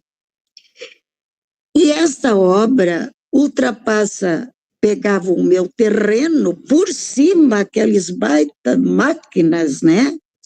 Por cima, para ir lá no outro lado e movimentar, foram movimentando a terra, foi movimentando e tirando, não é? Resultado da história, a nossa árvore, aqui já houve temporais imensos, que caíram árvores por tudo quanto é canto, e a nossa árvore sempre ali, sabe, reservada, protegida. Quando foi agora, 15 dias atrás, eu olho assim, mas que interessante, está tão claro lá no fundo, está faltando uma coisa. Pois não é que a nossa árvore maravilhosa tombou, mas as raízes não saíram fora de tão bem que ela estava alicerçada. Mas é que aquelas maquinários de tanto cavar, compreende? Tiraram dela ali, né, do que as raízes certo que iam para o outro lado, né? E com a chuva, molhando, ela riquinha, caiu. E outras árvores ainda protegeram as menores, vocês vê. Resumo da história. Infelizmente vem a cardiologia e serraram toda a minha árvore. Mas ficou ainda um pedaço caído, não é? E ela viva. E ela está florescendo. E eles iriam tirar a minha árvore. Eu disse, não, Agora mesmo, deixa a minha árvore ali, que ela está voltando, ela está viva, porque eu chorei até, de tanto, querida. E aí veio um engenheiro hoje e disse, porque a minha intenção era levantar aquele pedaço e encostar no muro, de novo como ela estava. O engenheiro disse que não, isso vai ser impossível, tem que deixar como ela está. Então, o que eu vou fazer? Ela ali já está vindo os galhos, né? Eu vou deixá-la florescer, mas não já ficando grande, porque agora vai ser impossível. Mas vou deixar de um tamanho que os pássaros podem ir novamente ali, né, fazer o cantinho deles. E atrás do tronco vou encher de orquídeas, de coisa, mas a minha árvore está ali, não é? Vocês viram quando a gente tem consciência, não é? Mas eu acho interessante que havia uma relação, e há uma relação muito grande comigo lá atrás, com essas plantações, essas árvores, porque toda vez eu estou quieta aqui, de repente, eu não sei, eu sinto algo que eu tenho que ir lá, algo me atrai, e eu vou. Quando eu vou lá, já é uma novidade delas. Meu Deus, queridinha da mãezinha, sabe, é um brotão que nasceu, é um cacho de banana novo que está saindo, gurizada. Olha, realmente isso funciona. Então, meus amados, eu sempre digo, a esperança, confiança e trabalho. Agora, que realmente Deus deixa acontecer tudo, porque esse planeta foi entregue ao homem. Foi entregado perfeito, íntegro, para nos auxiliar. Claro que a Terra, nós estamos sabendo que ela também está em movimento, que ela está em evolução. Isso também tem a ver, nós sabemos disso, né? Mas então nós vamos lembrar, te ajuda, que eu te ajudarei, que o céu te ajudará, não é? Então aqui é isso que nós temos, que estamos já fazendo, né? Fazendo a nossa parte, não é?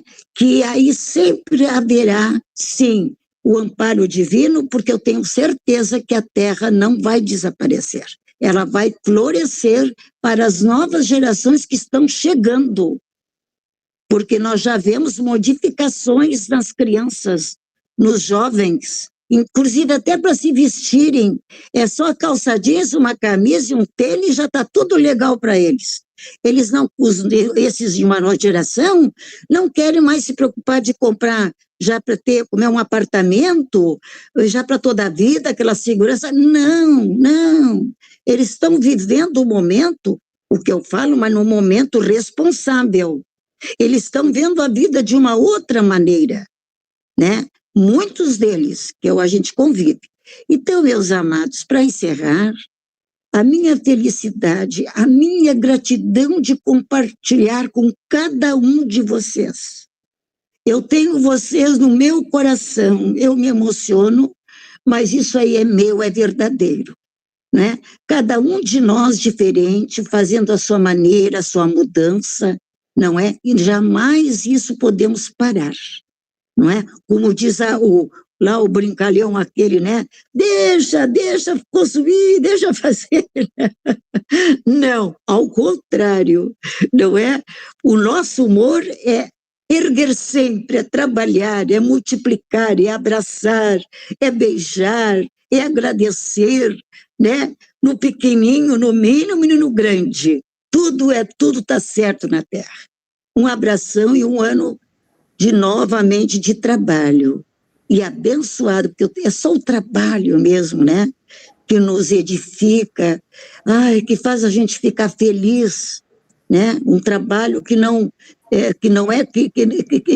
não remunera em dinheiro, mas ele nos remunera em sentimentos, em virtudes, não é? Que é o que nós precisamos. Grande abração, meus amados. Deus seja louvado. Para ti, Roberto, a Carol, a nossa gratidão pelo trabalho imenso. Tá certo, queridos? Obrigada. Nós é que te agradecemos. Esse banho de esperança que a gente precisa, né? Lembrar da árvore, né? Que está machucada, mas que renasce, que vem, os galhos vêm, a natureza reage e segue em frente. Natila, o que eu vou te dizer? Obrigado, né? Obrigado, gratidão por esse banho, por essa energia que a gente precisa. A gente luta pela vida, a gente precisa disso, e precisa como se fosse um medicamento de uso contínuo, sabe? Tem que ter sempre essas pílulas. E tem uma coisa, né? Eu cada vez aprendo também mais com vocês, com o teu trabalho, né? Isso mostra coisas que a gente não vê, né? Tu tá lá, tu traz da Europa, lá do Portugal que está na Europa, outras cidades, outros, né, mundos, tu vem trazendo todas essas verdades. E tudo isso aqui eu já vi mesmo, como a Paula falou também, sobre essas roupas, essas coisas, sei. Aqui mesmo, no Brasil, aqui em Porto Alegre, a gente já vê no noticiário, encontraram fardos de roupas, de tudo posto fora. O que está acontecendo com essas pessoas que não têm responsabilidade, né, de dar para quem precisa ou fazer outra coisa? Alimentos, medicamentos. Alimentos, nossa. Tudo, nosso mundo está assim. Mas isso faz parte de nós não somos santinho, né? Então nós temos por onde merecer, agradecer, louvar e mudar. Isso aí. Bendita mudança. E obrigado porque você está nos auxiliando, sabe? Nos estimulando na esperança dessa mudança, dessa revolução. É muito bom ter a Nathila e ter todos vocês juntos, né? Nessa caminhada. Muito bom, muito bom. Não tem valor. Não tem diamante, ouro, platina no mundo que pague isso. Gente, eu vou dar aqui uma caminhada, então, que a gente já está chegando no fim da obra do capítulo Meio Ambiente no Mundo de Regeneração, e aí o Trigueiro fala, né, Carlise, tem um retrato aqui de Santo Agostinho, com uma pena na mão, uma pena de escrever, e um manto dourado ali cobrindo ele. Trigueiro diz, será que basta a chegada do mundo de regeneração para que os problemas se resolvam, como num passe de mágica? Vale reler Santo Agostinho no Evangelho segundo o Espiritismo, quando explica o conceito de mundo de regeneração. Diz ele que será um mundo melhor do ponto de vista ético e moral, e olha aqui, ó, ainda com problemas, mas lidando com outra categoria de problemas. Exatamente. Entendeu? Então, qual é o propósito desse slide, dessa fala? Não esperar uma nova era ou novos profetas, agir agora, no alcance das nossas medidas, sem temor, com esse espírito revolucionário e de esperança que a Nathila tão bem nos presenteou, né, de novo aqui hoje. E aí segue o Trigueiro. Mas não há uma informação sequer, nem em Santo Agostinho, nem nas obras básicas e outras, que explique como será o mundo de regeneração do ponto de vista ambiental, qual será o estado químico, físico, biológico desse planeta regenerado. A gente acabou de falar disso com a Trícia. O que isso significa? Do ponto de vista ambiental, segue o Trigueiro. O mundo de regeneração será o que nós deixarmos desde já como legado, porque o livre-arbítrio é soberano. Como a Nathila disse, o mundo está entregue por Deus na nossa mão, está com a gente a bola. Se continuarmos agravando a escassez de água doce e limpa, a mudança climática, a geração imprópria de resíduos, a destruição da biodiversidade, a transgenia irresponsável, o uso irresponsável do agrotóxico, colheremos os resultados das nossas escolhas. Gente, além de superar então os nossos egoísmos, né? Lembra o que o Baldi falou? E as suas poderosas coalizões de egoísmos, uma transição é crucial. Nós estamos hoje no mundo como Homo sapiens, e aí, Carlise, tem uma figurinha aqui de um primata, um ancestral do homem, né? Uma arte dele. Temos aqui o que o Pietro Baldi chamou de Homo economicus, e aqui tem uma arte de um homem de perfil, uma imagem carregando uma maleta, um celular na mão e uma mala, saindo dinheiro da mala, adoidado, não é? Certamente essa mala aqui não é minha, porque como a Nathila disse, a gente vem abastado, a gente vem com saúde e vem com condições. Eu, no caso, só vim com saúde, o resto... Mas esse é o Homo economicus. Nós estamos vivendo hoje uma fase do Homo economicus. Muitos falam do Homo digitalis, enfim, mas tem vários conceitos. E a nossa transição precisa ser rumo ao que podemos chamar de Homo ahimsa, o Homo que tem horror à violência, que prega realmente o extremo oposto da violência, a união, a fraternidade, cujo modelo é o nosso mestre, né? Jesus. E aqui tem uma imagem de Jesus, de braços abertos, uma floresta ao fundo, com vários animais ali no entorno dele, uma floresta verde, um dia de sol bonito, e ele como que abençoando e dizendo, olha, eu sou o modelo de Homo Ahimsa, Homo Amor, Homo Universalis, como queiram. Essa transição que a gente precisa fazer. E aí o Trigueiro diz que, na obra dele, nesse capítulo, que o Chico Xavier nos disse, com muita propriedade, que nos encontramos no limiar de uma era extraordinária, se nos mostrarmos capacitados coletivamente a recebê-la com a dignidade devida. Na frase de Chico, a palavra se nos revela uma condição que precisa ser respeitada para que as coisas aconteçam da maneira desejada. E aí o Trigueiro dá um exemplo. O Trigueiro diz que o Brasil é o único país do mundo que tem nome de árvore, né? O pau-brasil, né? Que deu origem ao... Um país que concentra aproximadamente 20% de todas as espécies da biodiversidade mundial, o maior estoque de água doce do planeta, limpa, superficial ou subterrânea, maior quantidade de terra fértil para o plantio sem que precise derrubar uma árvore sequer, diz o Trigueiro. Possui a maior floresta tropical do mundo, ou seja, nós somos um país dos superlativos. Então, curiosa ou caprichosamente, diz o Trigueiro, é nesse país, que é campeão da vida, que se concentra a maior nação espírita do mundo. Alguém poderá atribuir isso ao acaso. Será que é acaso? Outros poderão entender que o destino colocou sobre os brasileiros a responsabilidade de cuidar desse imenso capital natural que haverá de suportar o mundo de regeneração. Brasil suportando com seu capital natural um mundo de regeneração.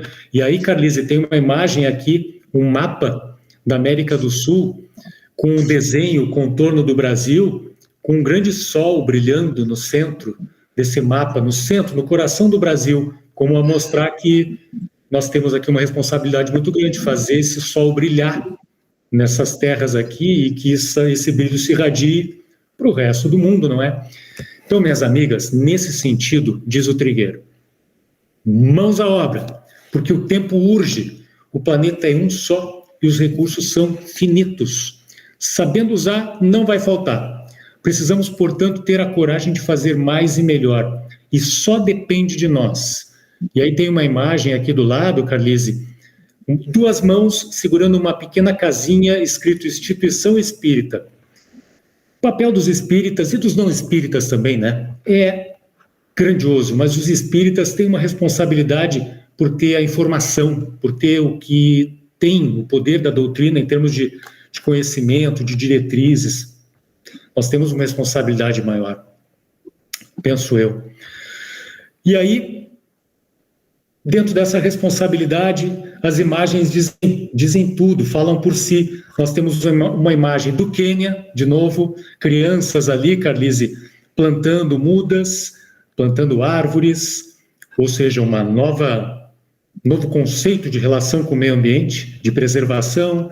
Temos uma imagem de uma moça andando de bicicleta numa ciclovia muito bonita, ela está de costas, de braços abertos, ou seja, a ideia de que precisamos repensar de maneira revolucionária o jeito pelo qual a gente consome, o jeito pelo qual nos transportamos, nos vestimos. E do lado da foto dessa moça de bicicleta, um prato com comidas do reino vegetal, como não poderia deixar de ser, a nos mostrar que, a partir do momento em que a paz frequentar o nosso prato, significa que o egoísmo, me perdoem se eu estou sendo talvez por demais contundente, mas significa sim que uma parcelinha do nosso egoísmo está sendo mandada água abaixo.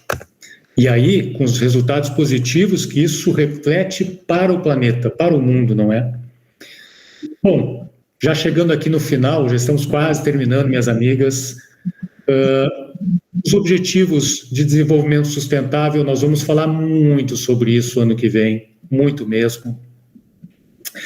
Natal chegando, alguns recados importantes a serem dados, né, por conta do Natal. A Joana de Ângeles fala na obra Vidas Vazias que é por essas razões que o Natal é o momento em que se tece a túnica nupcial da humanidade para a grandiosa união com ele com E maiúsculo. Utiliza-te das vibrações do Natal para refazeres os caminhos por onde tens jornadeado, modificar o comportamento para melhor ao embalo da sua voz cariciosa e experimentar a inefável alegria do bem no próprio coração. O Natal, que está chegando, fim de semana que vem, é a representação do grande momento em que a humanidade recebeu no seu seio aquele que é vida, luz do mundo e excelente Filho de Deus, vinculando todos os seres, humanos, animais, vegetais, na condição de irmãos, sob a fatalidade do bem. Joana fala de fatalidade do bem. E, de novo, percebam como a Joana, além de psicóloga, é uma ecologista ambientalista maravilhosa. Ela fala dessa fatalidade do bem sob a condição de uma vida fraterna entre todos os seres do planeta. Todos os seres. Então, o Natal chegando é uma excelente oportunidade para, de novo, pensarmos nisso, não é? Pensarmos nisso com toda a nossa força. Aqui, eu não vou repassar de novo, mas são os pontos em comum entre Espiritismo e Ecologia que nós estudamos ao longo do caminho. São vários, não é? Nós percebemos que são vários. E aí, turma, eu agora, encaminhando de fato para o final, eu apresento para vocês um brevíssimo resumo do que é a sugestão que, assim, humildemente a gente apresenta para vocês de estudo para o ano que vem. E, de novo, está na mão do grupo, está na mão de vocês. Vocês é que coordenam, vocês é que mandam, a gente só serve. A sugestão aqui, humilde, é que nós estudemos essa obra do Carlos Orlando Villarraga, Desenvolvimento Sustentável, o papel dos espíritas na Agenda 2030. Podemos fazer isso sempre com essas conexões, ou seja, a gente não fica restrito à obra, a gente dialoga com vários outros credos, filosofias, religiões, com as ciências, para enriquecer aqui o nosso aprendizado que é mútuo, né? A gente nunca esquece, é um encontro de partilhas. Então, nesse sentido, falando um pouquinho do livro, quem faz o prefácio do livro é o próprio André Trigueiro, tá? Ele diz o seguinte, que o ponto de partida desse livro é simplesmente genial. O que a Agenda 2030, um conjunto de 17 objetivos globais aprovados por todos os países da ONU, teria em comum os postulados do Espiritismo? O impressionante trabalho de Carlos Villarraga revela conexões surpreendentes, bem fundamentadas e generosamente explicadas, pois para cada um dos objetivos o autor resume, com muita informação, dados que emprestam relevância e urgência no enfrentamento daquela questão, as dimensões éticas e filosóficas que permeiam o assunto. E essa parte, diz o Trigueiro, é particularmente saborosa, como a doutrina dos espíritos está visceralmente integrada à mais importante agenda civilizatória da história da humanidade.